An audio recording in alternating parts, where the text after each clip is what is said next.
Hey guys, welcome back to MOVR, where we research everything crypto. Before I begin today's episode, I'd like to make a short disclaimer. I'm obviously not a financial advisor. That being said, take everything I say with a grain of salt and always do your own research. I wanted to take today's episode as an opportunity to basically go over some of the coins that I've been looking at on this channel and kind of assess the sentiment of the market and I don't know, basically see where I think the market's kind of heading, right? And kind of do some TA, attempt at it, right? At least. First coin I wanted to look at was Polkadot, right? Obviously, I love Polkadot. So if we actually look at what type of moves we've seen Polkadot in the past, we can see Polkadot makes about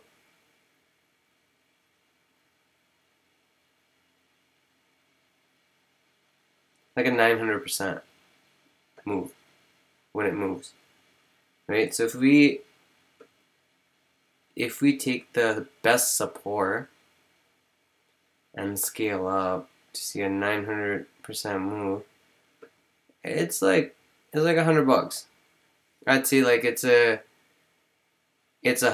because I went lower than where Polkadot ever went. Right, so here, let me do this again. Because Polkadot did not touch $9 like that. It went here. This is kind of the lowest. See, yeah. So $100 is pretty fair for Polkadot to move.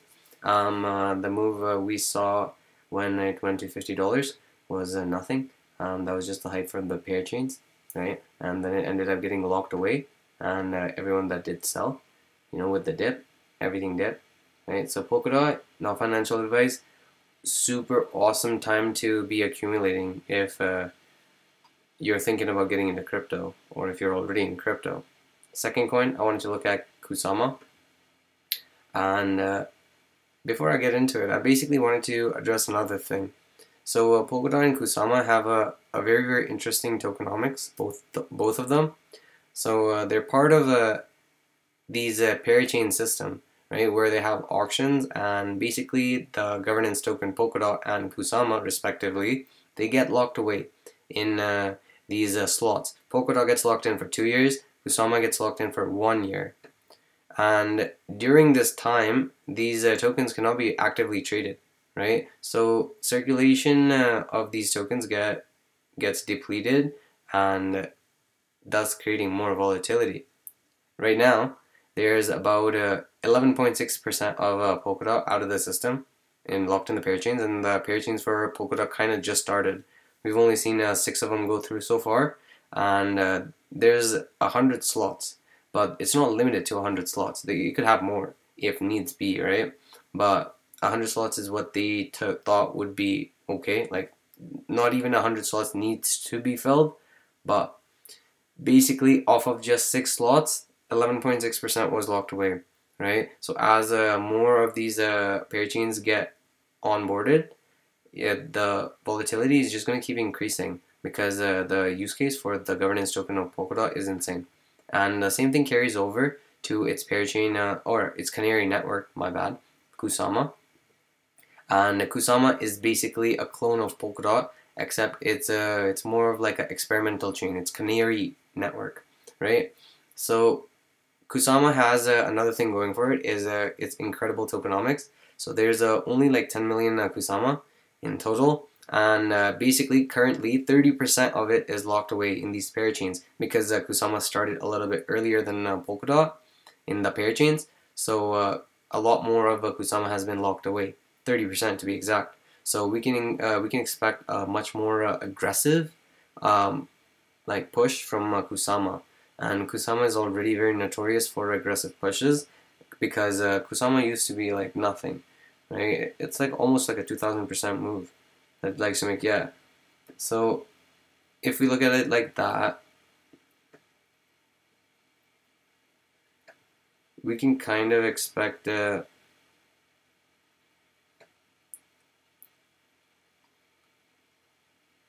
Kusama had like 3,000, 4,000, 3,500, something like that, which is crazy, to digest, right? But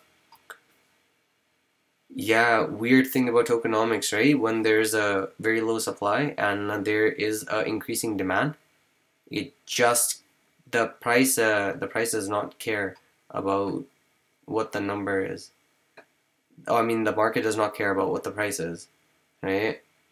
It will follow demand and supply. And Kusama and Polkadot is very, very interesting. So next coin I wanted to move on to was Moonriver, right? Moonriver is basically a EVM compatible parachain on Kusama, and Moonbeam is its respective parachain that is building on Polkadot. So first I want to talk about Moonbeam. So Moonbeam is going to be trading very soon. I believe the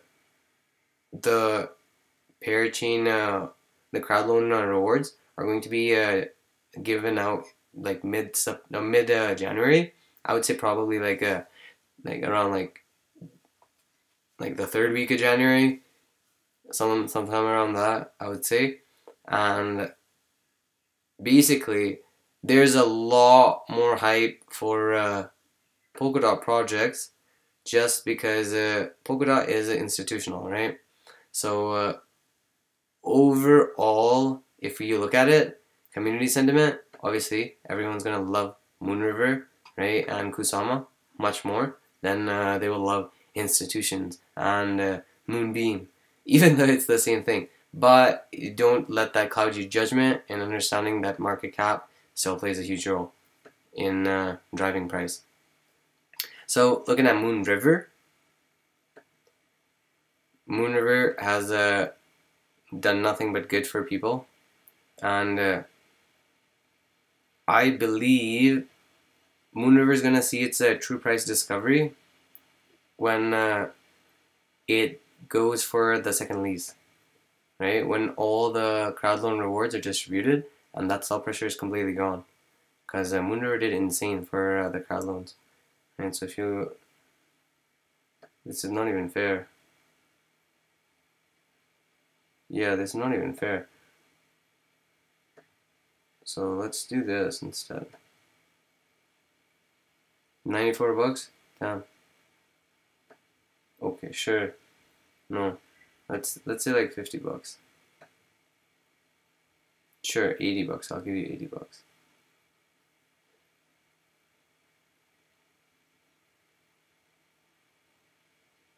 Okay, so like roughly 500%.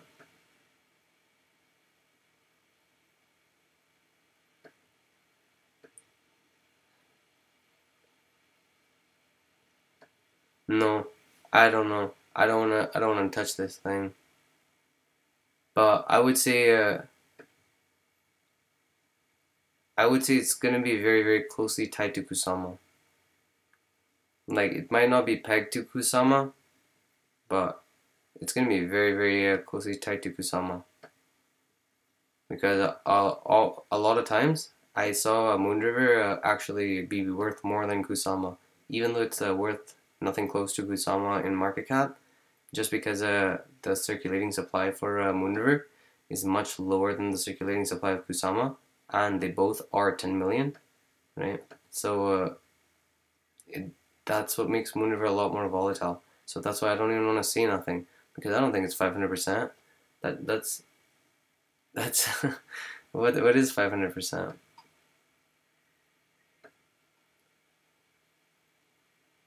Yeah, like $1,000. That's nothing. That's a joke.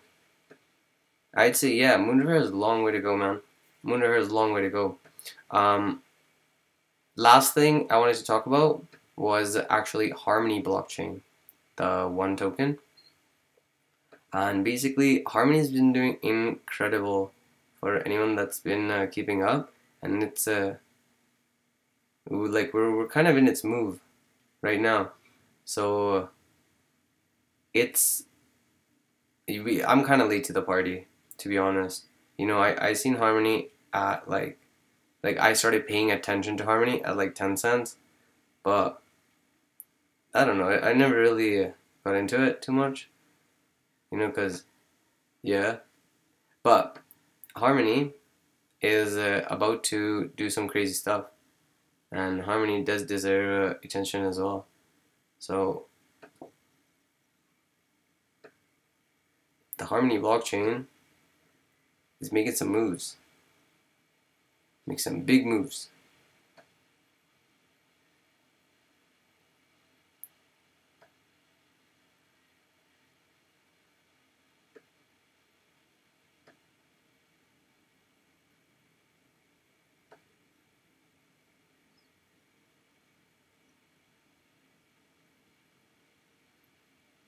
Yeah, like a dollar Harmony, for sure. For sure. Something a little bit more conservative, right? Because, but Harmony's sick. Harmony's very, very undervalued. Just because Harmony is extremely low market cap right now. Very, very low. Harmony deserves, for all its glory, to be like at least $1, I would say.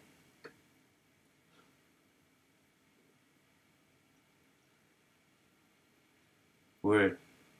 NFTs are taking off on Harmony like crazy. So I'll probably wrap this episode up here. If you guys have any questions, give me a shout. Give me some other crypto to show. You know, I'm more than happy to do that. Other than that, thank you for sticking it out. If you guys have any questions, give me a shout, man.